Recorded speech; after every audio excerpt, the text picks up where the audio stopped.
Dear friends, welcome to Biblical Parivartana. Once again, welcome to Daily Devotions. దేవుని ప్రేమ ఇదిగో. June 26కి చెందినటువంటి వాక్య భాగం 58వ అధ్యాయం. ఉపవాసం ఉరిగా మారగలదని నీకు తెలుసా? ఉపవాసంతో పాటు వేరే కూడా ఉన్నాయి, కానీ ఉపవాసం కూడా ఇక్కడ ఉపవాసంలో ఉన్నటువంటి అర్థం ఏంటి, అపార్థం ఏంటి, అదంతా తెలుసుకుందాం. ప్రార్థన చేసుకుందాం. May the words of my mouth and the meditation of our hearts be acceptable in thy sight, our rock and redeemer. Amen. మతపరమైన విషయాల్లో మానవులు ఎంతగానో తమను తాము మోసపుచ్చుకుంటారు. పశ్చాత్తాపం, భయభక్తులను ప్రోత్సహించే అనేక సాధనాలు ఉంటున్నాయి. అవి తరువాత విగ్రహాలుగా మారుతాయి. ఆ సాధనాలు, ఆ డిసిప్లిన్స్ తర్వాత విగ్రహాలుగా మారుతాయి. పరిశుద్ధతను పెంపొందింపజేయుటకు మొదలుపెట్టినవి మూడంచుల ఉరిగా తయారు కాగలవు. మూడంచుల ఉరి అంటే ఏంటంటే ఆచారం, అది ఒక ఉరిగా తయారవుతుంది. స్వనీతి ఉరి అనేటువంటి ఉరి, మూఢనమ్మకం అదొక ఉరి. ఇందుని బట్టి అరణ్యంలోని ఇత్తడి సర్పం ఆ విధంగా తయారైంది. మరి సంఖ్యాకాండం 21 అధ్యాయం 4 నుండి 9లో మనం చదువుకోం. ఇప్పుడు దాన్ని చూస్తే అక్కడ వాళ్ళ పాపాన్ని బట్టి దేవుడు ఆ సర్పపు కాటుని శిక్షగా విధించాడు. దానికి గత్యంతరం ఒకటే, అదేంటంటే మోషే ప్రార్థించినప్పుడు ఇత్తడి సర్పాన్ని ఒకదాన్ని చేసి పోల్ మీద పెట్టమన్నాడు. దాని వంక ఎవరైతే చూస్తారో వాళ్ళు రక్షింపబడతారు. అది రక్షింపబడేటువంటి ఇత్తడి సర్పం తర్వాత విగ్రహంగా మారింది. దాన్ని హిజ్కియా రాజు, మరి 2వ రాజులు 18వ అధ్యాయం 4వ వచనం చదువుకుందాం. అలా ఆ యొక్క కల్తలాగా తయారైంది ఆ ఇత్తడి సర్పం. అది విగ్రహంగా తయారయ్యి ఇక దాన్ని ఆరాధించడం మొదలుపెట్టారు. అది ఉరిగా మారిందని హిజ్కియా దానిని నాశనం చేశాడు. ఉన్నత స్థలములను కొట్టివేసి విగ్రహములను పగులగొట్టి దేవతా స్తంభములను పడగొట్టి మోషే చేసిన ఇత్తడి సర్పమును చిన్నాభిన్నములుగా చేశాను. మోషే చేసిన ఇత్తడి సర్పములు చిన్నాభిన్నములుగా చేశాను. దానికి ఇశ్రాయేలీలు స్థాపనను పేరు పెట్టి దానికి ధూపము వేయుచు వచ్చి ఉండేది. దాన్ని భిన్నం చేశాడు అన్నమాట. దాన్ని నాశనం చేశాడు హిజ్కియా. అదేవిధంగా మతపరమైన వేరే అలవాట్లు కూడా మరి భయభక్తులకు ఉపయోగకరమైన సాధనాలు కూడా కొన్నిసార్లు అదే విధంగా తయారు కాగలవు. యథార్థతను, ఆ స్వీయ పరిశీలనను పెంపొందించే మంచి ఉద్దేశంతో జర్నలింగ్ అంటే ఏ రోజున ఏం జరిగిందో ఆ రోజు అంతట్లో జరిగినటువంటి సంఘటనలను ఒక డైరీలో రాసుకుంటారు. దాన్ని జర్నలింగ్ అంటారు. మంచి ఉద్దేశంతో ప్రారంభిస్తారు, కానీ సులభంగా అది 3 అంచులు గల ఉరిగా తయారవుతుంది. ఆ 3 అంచులు గల ఇదేంటంటే లీగలిజం, ఆచారం, సెల్ఫ్ రైచియస్‌నెస్, మూఢనమ్మకం. ఓకే. స్వనీతి, మూఢనమ్మకం. ఓకే. ఆ 3 అన్నమాట. ఆ 3 కూడాను ఉరులే. కాబట్టి దాన్ని ట్రిపుల్ ట్రాప్ అని అంటారు. పెంపొందించే ఉద్దేశంతో చేసినప్పటికీ అది ఉరిగా కావచ్చు. తప్పనిసరిగా అవుతుందని కాదు. జాగ్రత్త పడిపోతే అది ఉరిగా కావచ్చు. క్రీస్తు వ్యక్తిగతమైన ఆత్మీయ ఎరుగుదలకు ఇది స్పష్టమైన ఒక రుజువుగా వారి మనసులో స్థాపించుకున్నందున అదొక రుజువు అన్నమాట. జర్నలిజం అనేది ఒక రుజువు. ఏంటి? నేను యేసుక్రీస్తుకి డెడికేట్ అయినటువంటి వ్యక్తిని అని చూయించుకునేటువంటిది. అయితే అదే సాధనము లేని వారి ఎడల చిన్న చూపులు కలిగి ఉండులాగున ప్రతిరోజు అది నిర్వర్తిస్తూ లీగలిజంగా ప్రతిరోజు చేసుకుంటారు. ఎందుకంటే ఎవరైతే చేయరో వాళ్ళు మెచ్యూర్ పీపుల్ కాదు. ఆత్మీయత వాళ్ళకి లేదని వాళ్ళు ఎవరైతే జర్నలిజం చేయరో వాళ్ళని చిన్నబుచ్చేటువంటి రీతిగా వీళ్ళు ప్రతిరోజు ఆ జర్నలిజం చేస్తారు. ఆత్మీయంగా ఎదిగిన వారు మాత్రమే ఆ విధంగా చేస్తారని తలస్తూ వారు జర్నలిజం మొదలుపెట్టారు. ఆ జర్నలిజం ఆ మెచ్యూరిటీకి ఆత్మీయంగా ఎరిగినటువంటి వారిలో మేము కూడా భాగస్తులమి. మేము మాకు ఆ యోగ్యత ఉన్నది. స్పిరిచువల్గా మెచ్యూర్ అనేటువంటి యోగ్యత మాకున్నది. ఎవరైతే చేసుకోరో వాళ్ళకి ఆ యోగ్యత లేదు. ఆ విధంగా చాలామంది చేయుదురని మీకు తెలుసు. We all know that. ఆ పనిలోని ఏదో ఒక గొప్ప విలువ ఉన్నదని, ఆ పనిలో ఏదో ఒక విలువ ఉన్నదని, ఆ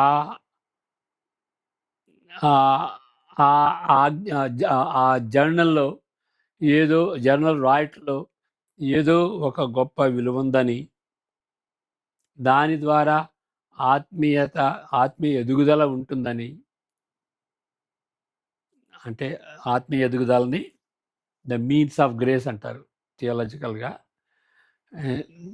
దేని నుండి అయితే ఆత్మీయంగా ఎదుగుతామో యూజువల్గా బైబిల్ స్టడీ, ప్రార్థన ఆ రెండింటిని బట్టి మనం ఆత్మీయంగా ఎదుగుతాం, బలపడతాం, బలిష్టం అవుతాం. ఓకే. దాన్ని మీన్స్ ఆఫ్ గ్రేస్ అంటారు. దానిలో జర్నలిజం కూడా ఒకటి అని దేవునిలో ఆనందించుటకు సత్యమునకు అది మూలంగా ఉన్నట్లుగా వాళ్ళు ఎంచుతారు. అది సూపర్ స్టిషన్. కాబట్టి సూపర్ స్టిషను మరలా సెల్ఫ్ రైచియస్నెస్, స్వనీతి, తర్వాత మూఢనమ్మకం. ఈ 3 ఇప్పుడు అలాంటి పరిస్థితికి వచ్చినప్పుడు ఆ జర్నలిజం రాయటాన్ని ప్రక్కన పెట్టాలి. మీ జర్నలిజాన్ని ప్రక్కకు త్రోసివేసే సమయం వచ్చినదని గ్రహించుకోవాలి. ఎందుకనంటే అది లీగలిజంగా తయారైంది. తర్వాత సెల్ఫ్ రైచియస్నెస్గా తయారైంది, మూఢనమ్మకంగా తయారైంది. కాబట్టి అది ఉరిగా మారింది. కాబట్టి స్పష్టంగా ఉపవాసం కూడా ఈ జాబితాలో ఉంటుంది. ఇలాంటి ఉచ్చులో పడే అవకాశం ఉన్నది. ఉపవాసం యెషయా 58లోని మొదటి 5 వచనములు ఉపవాసంలోని దుష్టత్వమును ఖండిస్తున్నది. చదువుకుందాం. మొదటి 5 వచనాలు ఉపవాసంలో ఉన్నటువంటి దుష్టత్వాన్ని ఖండించేటువంటి రీతిగా ఉంటుంది. తాళక బోర ఊదినట్లు ఎలుగెత్తి బిగ్గరగా కేకలు వేయము. వారు చేసిన తిరుగుబాటును నా జనులకు తెలియజేయము. యాకోబు ఇంటివారికి వారి పాపములను తెలియజేయము. తమ దేవుని న్యాయ విధిని విడువక నీతిని అనుసరించు వారైనట్టు అనుదినము వారు నా యొద్ద విచారణ చేయుచు నా మార్గములను తెలుసుకొన ఇచ్చక కనుపరచుదురు. తమకు న్యాయమైన తీర్పులు తీర్చవలనని వారు అడుగుదురు. దేవుడు తమకు ప్రత్యక్షుడు కావాలని ఇచ్చయించుదురు. ఇదంతా కూడాను బయటికి ఉండేదే, బయటికి కనిపించేటువంటి మతాచారమే అని దేవుడు అంటున్నాడు. మేము ఉపవాసం ఉండగా నీవెందుకు చూడవు? మేము మా ప్రాణములను ఆయాసపరచుకొనగా నీవెందుకు లక్ష్య పెట్టవు? వాళ్ళు చేస్తున్నారు, దానిలో లాభమే లేదు. మరి నువ్వేది చూసి మాకు సహాయం చేయట్లేదు, మేము చేసే లాభం ఏంటి అన్నట్లుగా ఉంటుంది అని అందరూ. మీ ఉపవాస దినమున మీరు మీ వ్యాపారము చేయుదురు, మీ పనివారి చేత కఠినమైన పని చేయుదురు.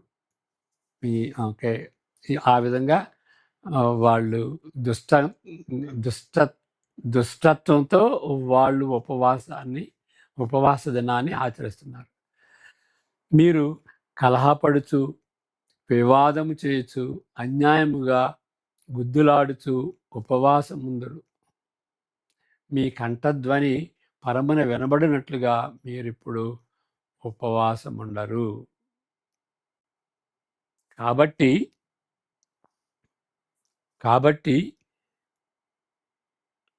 అట్టి ఉపవాసము నాకు అనుకూలమా? మనుషుడు తన ప్రాణమును బాధపరచుకొనవలసిన మొదటి 5 వచనాలే. అట్టి ఉపవాసము నాకు అనుకూలమా? మనుషుడు తన ప్రాణమును బాధపరచుకొనవలసిన దినము అట్టిదేనా? ఒకడు జమ్ము వలె తల వంచుకొని గోనె పట్టె కట్టుకొని బూడిద పరచుకొని కూర్చుండుట ఉపవాసమా? అట్టి ఉపవాసము యెహోవాకు ప్రీతికరమైన అని మీరు అనుకుందురా? కాదు అని చెప్తున్నాడు. సరే, 6 నుండి 12 తర్వాత చదువుకుందాం. ఈ దేవుని సంతోషపెట్టేటువంటి ఉపవాసం 6 నుండి 12 వచనాల్లో వివరించబడింది. మొదటిది వేషధారణతో కూడినది. ఈ మొదటి 5 వచనాల్లో ఉన్నటువంటి ఆ యొక్క ఉపవాసం దుష్టత్వంతో కూడింది.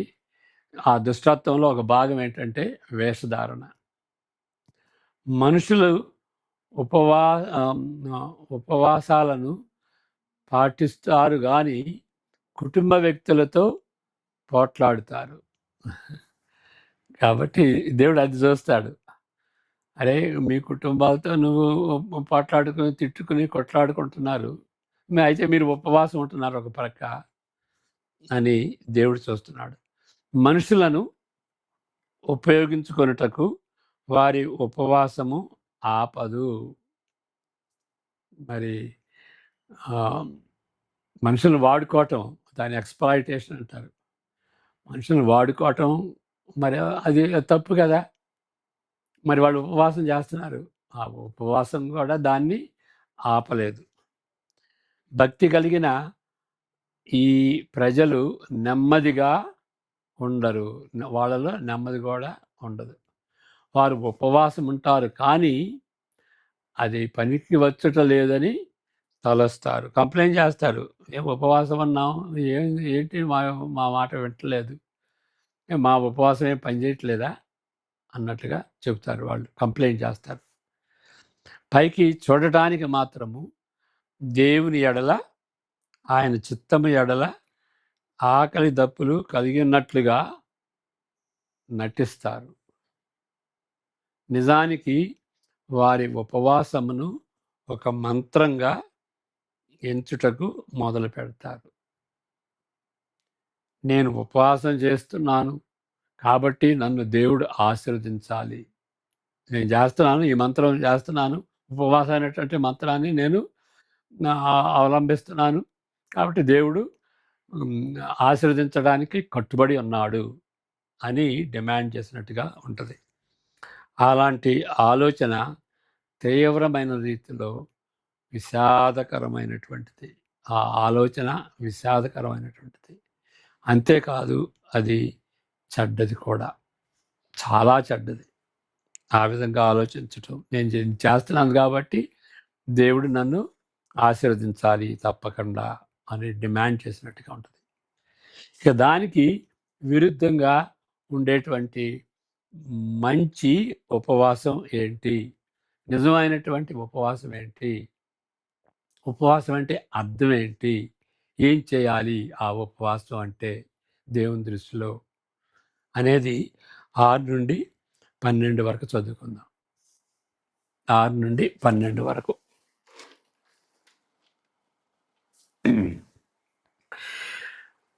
దుర్మార్గులు కట్టిన కట్టడను విప్పుటకు కాడి మోను మోకులు తీయుటయు, బాధింపబడిన వారిని విడిపించుటయు, ప్రతి కాడిని విరుగగొట్టుటయు నేను ఏర్పరచుకుని నా ఉపవాసం కదా. ఈ ఇక్కడ కాడి 6వ వచనంలో కాడిమోను మోకులు, ఇప్పుడు మా దగ్గర గిత్తలు ఉండేవి, అవి నాగలు దున్నేటప్పుడు బాగా దాన్ని దిట్టంగా అవి ఆ నాగల్ని కింద పడేసేసి పారిపోకుండా ఆ గిత్తలు కానీ ఎద్దులు కానీ మరి కొన్నిసార్లు దున్నలు కానీ వాటిని బాగా మోకులతో కడతారు, బెల్ట్ పెడతారు. ఓకే, అలాంటిది కొన్నిసార్లు మరి అలివి కానటువంటి గిత్తలుంటే బండికి కూడా కడతారు. నాగలకే కాదు, బండికి కూడా కడతారు అన్నమాట. మోకులతో 3 పేటల మోకులతో గట్టిగా కడతారన్నమాట. ఇక దాన్ని బట్టి ఆ ఎద్దులు కానీ గిత్తలు కానీ ఇక దానికి అది కట్టివేసినట్టుగా ఉంటుందన్నమాట. అలాంటిది దాని గురించి చెప్తున్నాడు. మనుషుల్ని ఆ విధంగా కట్టేసేస్తారు, ఆ విధంగా బాధపడతారు. విడిపించుటకు ప్రతి కాడిని విరుగగొట్టుటయు నెర నేనేర్పరచుకుని నా ఉపవాసం కదా అది. వాటిని విడిపించటం, ఆ మోకుల నుండి ఆ బంధకాల నుండి విడిపించేటువంటి బాధ్యత. అంటే అణగదొక్కబడినటువంటి ప్రజలని విడిపించేటువంటి దేవుడు కాబట్టి ఆ తీరులో పనిచేస్తే అది నిజమైనటువంటి ఉపవాసం అని అంటాడు. నెక్స్ట్ వచనం, నీ ఆహారము ఆకలిగొనిన వారికి పెట్టుటయు, నీ రక్త సంబంధికి ముఖము తప్పింపకుండా ఉండుటయు, దిక్కుమాలిన బేదలను నీ ఇంట చేర్చుకొనుటయు, వస్త్రహీనుడు నీకు కనబడినప్పుడు వానికి వస్త్రములిచ్చుటయు, ఇదే కదా నాకిష్టమైన ఉపవాసము. అలాగున నీవు చేసిన ఎడల నీ వెలుగు వేకువ చుక్కవలే ఉదయించును, స్వస్థత నీకు శీఘ్రముగా లభించును, నీ నీతి నీ ముందర నడుచును, యెహోవా మహిమ నీ సైన్యపు వెనుకటి భాగమును కావలి కాయను. అప్పుడు నీవు పిలువగా యెహోవా ఉత్తరమిచ్చును. నీవు మొరపెట్టగా ఆయన నేనున్నానెను. ఇతరులను బాధించుటయు, వ్రేలు పెట్టి చూపి తిరస్కరించుటయు, చెడ్డదానిని బట్టి మాటలాడుటయు నీవు మాని, ఆశించిన దానిని ఆకలిగొనిన వానికిచ్చి, శ్రమపడిన వానిని తృప్తిపరచిన ఎడల చీకటిలో నీ వెలుగు ప్రకాశించును, అంధకారము నీకు మధ్యాహ్నము వలె ఉండును. లాస్ట్ వచనం 12వ వచనం. 12 పూర్వకాలము నుండి పాడైపోయిన స్థలములను నీ జనులు కట్టెదరు. అనేక తరముల క్రిందట పాడైపోయిన పునాదులను నీవు మరలా కట్టెదవు. విరుగబడిన దానిని బాగు చేయువాడవనియు, దేశంలో నివసించుతున్నట్లుగా త్రోవలు సిద్ధపరచువాడవనియు నీకు పేరు పెట్టబడను. ఆయన నీతియే ఆయనకు ఆధారమయను. ఆ విధంగా చేసినటువంటి వాడు నిజంగా ఉపవాసాన్ని అవలంబిస్తున్నట్టుగా దేవుడు ఎంచుతాడు. అది నిజమైనటువంటి పశ్చాత్తాపం. స్వయం సంతృప్తికి దూరంగా ఉంటూ హాయిగా నేనున్నాను అనేదానికంటే పేదలతో పంచుకొనుటకు,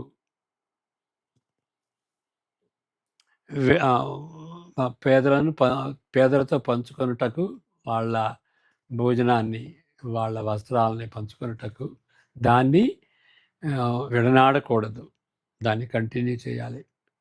ఉద్దేశపూర్వకంగా దుర్మార్గులు కట్టిన కట్లను విప్పుటకు, కాడి మోను మేకులు తీయుటకు, బాధింపబడిన వారిని విడిపించుటకు ప్రతి కాడిని విరుగగొట్టుచు పోరాడే వ్యక్తులు కావాలి. ఇలాంటి వాళ్ళు మామూలుగా ఇలాంటి క్రియలు ఎవరు చేస్తారు అంటే లిబరల్స్ చేస్తారు.